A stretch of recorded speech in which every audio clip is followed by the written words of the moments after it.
Hi, I'm doctor Srividya, infertility consultant at Asia IVF centre. ఈరోజు మనము అసలు ఐవీఎఫ్ అనేది ఎవరికి చెప్తాము, ఎవరికి అవసరము అనేది తెలుసుకుందాం. ఐవీఎఫ్ ఏంటంటే ఇది అందరికీ, ప్రతి ఒక్కరికి ఫర్టిలిటీ ప్రాబ్లం ఉన్న ప్రతి ఒక్కరికి ఐవీఎఫ్ అవసరం ఉండదు. చిన్న చిన్న ట్రీట్మెంట్లు లైక్ ఓవులేషన్ ఇండక్షన్, తర్వాత ఏంటంటే ఐయుఐ ప్రొసీజర్స్ కూడా చేస్తాము. అలా కాకుండా ఐవీఎఫ్ ఎవరికి అవసరము, ఇది రెండు రీజన్స్ ఉంటాయి. ఒకటి ఏంటంటే ఫిమేల్ పార్ట్నర్ ప్రకారం ఏ కండిషన్స్కి ఐవీఎఫ్ చెప్తాం. సెకండ్ వచ్చేసి ఏంటంటే మేల్ పార్ట్నర్లో ఏం ప్రాబ్లమ్స్ ఉంటే ఐవీఎఫ్ చెప్తాం అనేది. సో ఫిమేల్స్లో వచ్చేసి మెయిన్ చూడాల్సింది ఏంటి అంటే, ఒకటి వాళ్ళకి ట్యూబ్స్లో ఏమన్నా బ్లాక్ ఉందా, ఎందుకంటే ట్యూబ్స్లోనే ఫర్టిలైజేషన్ అనేది జరుగుద్ది. సో అక్కడ మనకి ఏమన్నా బ్లాక్ ఉన్నా, ప్రీవియస్గా అయినా ఎక్టోపిక్ ప్రెగ్నెన్సీస్ వచ్చి ట్యూబ్స్ తీసేసిన, అండ్ ఇన్ఫెక్షన్స్ ఉండి ట్యూబ్స్ని కట్ చేసిన, లేకపోతే ఏంటంటే ఆల్రెడీ ట్యూబెక్టమీ అయిపోయి మళ్ళీ బేబీస్ కోసం వస్తారనమాట. సో ఇలాంటి వాటిలో వాళ్ళకి ట్యూబ్స్లో సమ్ బ్లాక్స్ ఉంటాయి, అండ్ కొన్నిసార్లు ఎనాటమీ చేంజ్ అవ్వడం వల్ల కూడా ట్యూబ్స్లో బ్లాక్ ఉంటుంది. సో ఇలా ట్యూబ్లో బ్లాక్ ఉన్నప్పుడు కూడా ఐవీఎఫ్ అనేది చెప్తాం. అలా కాకుండా రెండో రీజన్ వచ్చేసి ఓవరీస్లో. అంటే ఓవరీస్లో ఏ రీజన్స్లో చెప్తాము అంటే, ఓవరీస్లో రెండు కండిషన్స్ ఉంటాయి. ఒకటి పీసీఓఎస్, ఒకటి ఇంకొకటి ఏంటంటే ఎగ్ రిజర్వ్ తగ్గిపోవడం. రెండు ఆపోజిట్ కండిషన్స్. పీసీఓఎస్లో ఎక్కువ ఫాలికల్స్ ఉంటాయి కానీ వాళ్ళకి క్వాలిటీ తక్కువ ఉంటుంది. కొన్నిసార్లు వాళ్ళకి ఓవులేషన్ అనేది మనం నార్మల్గా ట్రై చేసిన మెడికేషన్స్తో అవ్వదు. అలాంటప్పుడు వాళ్ళకి హయ్యర్ డోసెస్ అవసరం అవుతాయి. అప్పుడు చేసేది ఐవీఎఫ్ ప్రొసీజర్ వాళ్ళకి. రెండోది ఏంటంటే ఎగ్ రిజర్వ్ తగ్గిపోద్ది కొందరికి. సో వాళ్ళకి ఎంత ఫాస్ట్గా చేసుకుంటే అంత మంచిది. సో అప్పుడు కూడా ఐవీఎఫ్ అనేది అడ్వైస్ చేస్తాం. ఈ రెండు కాకుండా ఇంకా కొందరికి ఏంటంటే ఎండోమెట్రియోసిస్ అనే ప్రాబ్లం ఉంటుంది, ఓవరీస్లో సిస్ట్లు ఫామ్ అయ్యి.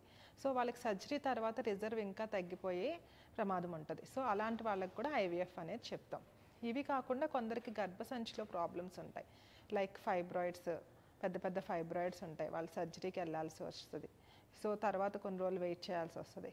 అలాంటి వాళ్ళకి కూడా ఐవీఎఫ్ అనేది చెప్తాం అన్నమాట. సో ఇవన్నీ కాకుండా కొందరికి ఏంటంటే వాళ్ళు క్యాన్సర్ ట్రీట్మెంట్స్కి వెళ్ళాల్సి వస్తుంది. సో క్యాన్సర్ ట్రీట్మెంట్కి వెళ్ళిన తర్వాత మనకి ఐవీఎఫ్ చేస్తే ఏంటంటే మనకి ఎగ్ రిజర్వ్ అనేది తగ్గిపోతుంది. ఆ మెడిసిన్స్లో వల్ల ఆ ఎగ్ నెంబర్ అనేది తగ్గిపోతూ ఉంటుంది. సో వాళ్ళకి ముందే ఎగ్ రిజర్వ్ చేసి అప్పుడు ఆ ఎగ్స్ని అలా ఉంచి ఎంబ్రియోస్ ఫామ్ చేసి తర్వాత వాళ్ళు ఫ్యూచర్లో వాటిని ఐవీఎఫ్కి యూజ్ చేసుకోవచ్చు. ఇవన్నీ కాకుండా ఇంకొకటి ఏంటి అంటే, కొందరికి ఏంటంటే గర్భసంచిలో ప్రాబ్లం ఉంటుంది. సో వాళ్ళకి ప్రెగ్నెన్సీ రావడానికి మెయిన్ ఇష్యూ గర్భసంచిలో. సో అలాంటి వాళ్ళకి ఏంటంటే ఐవీఎఫ్ చేసి వాళ్ళ ఎగ్స్ని తీసి పిండాన్ని ఫామ్ చేసి సరోగసీ ద్వారా ప్రెగ్నెన్సీకి ట్రై చేస్తారనమాట. సో ఈ కండిషన్స్ అన్నిట్లో కూడా ఐవీఎఫ్ చేయాల్సి వస్తుంది ఆడవాళ్ళు. అండ్ మగవాళ్ళకి ఎప్పుడు ఐవీఎఫ్ అడ్వైస్ చేస్తాం మగవాళ్ళలో ఉన్న ప్రాబ్లమ్స్కి అంటే, ఒకటి స్పర్మ్ కౌంట్ కానీ మొటిలిటీ కానీ బాగా తగ్గిపోయినప్పుడు, అండ్ డిఎఫ్ఐ అనేది ఎక్కువైనప్పుడు. స్పర్మ్ నెంబర్ తగ్గిపోయినప్పుడు కొందరికి వాళ్ళకి ఏంటంటే టిసా, మైక్రోటిసా లాంటి ప్రొసీజర్స్ కూడా వాడి స్పర్మ్ని బయటికి తీసి ఆ వచ్చిన స్పర్మ్ని ఐవీఎఫ్ ద్వారా మనము ఆడవాళ్ళకి ఇంజెక్షన్స్ ఇచ్చి ఎగ్స్ తీసి పిండాన్ని ఏర్పరిచి అండ్ ఆడవాళ్ళకి డైరెక్ట్గా ట్రాన్స్ఫర్ చేస్తామన్నమాట. సో ఇలాంటి కండిషన్లో మగవాళ్ళకి ఇలాంటి ప్రాబ్లమ్స్ ఉన్నప్పుడు కూడా ఐవీఎఫ్ అనేది సజెస్ట్ చేయడం జరుగుద్ది. అలా కాకుండా మగవాళ్ళలో కూడా ఏంటంటే కొన్నిసార్లు కీమోథెరపీస్, క్యాన్సర్ ట్రీట్మెంట్స్కి వెళ్తున్నప్పుడు వాళ్ళు స్పర్మ్ని ముందు ఫ్రీజ్ చేసుకుని నెక్స్ట్ వాళ్ళకి ఫ్యూచర్లో ప్రెగ్నెన్సీ కోసం వచ్చినప్పుడు ఐవీఎఫ్ ద్వారా పిండాన్ని ఏర్పరిచి ప్రెగ్నెన్సీకి ట్రై చేయడం అనేది జరుగుద్ది అనమాట. సో ఇవన్నీ కాకుండా ఇంకా ఎప్పుడు ఐవీఎఫ్ చెప్తాము అంటే, కొందరికి రికరెంట్గా అబార్షన్స్ ఉంటాయి. సో అలాంటివి ఉన్నప్పుడు ఏంటంటే మెయిన్ జెనెటికల్ కాజెస్ కూడా అయి ఉండొచ్చు. కొన్నిసార్లు ఏజ్ ఎక్కువ అయినప్పుడు వాళ్ళకి వచ్చిన పిండం క్వాలిటీ తక్కువ ఉండి కూడా అబార్షన్స్ అవుతాయి. అలాంటప్పుడు వేరే వాళ్ళ అండాన్ని తీసుకుని డోనార్ ఎగ్ ద్వారా చేస్తాం. సో ఇలాంటప్పుడు కూడా మనకి ఐవీఎఫ్ చెప్పడం జరుగుద్ది. ఇది కాకుండా కొందరికి ఫ్యామిలీలో జెనెటిక్ ప్రాబ్లమ్స్ ఉంటాయి.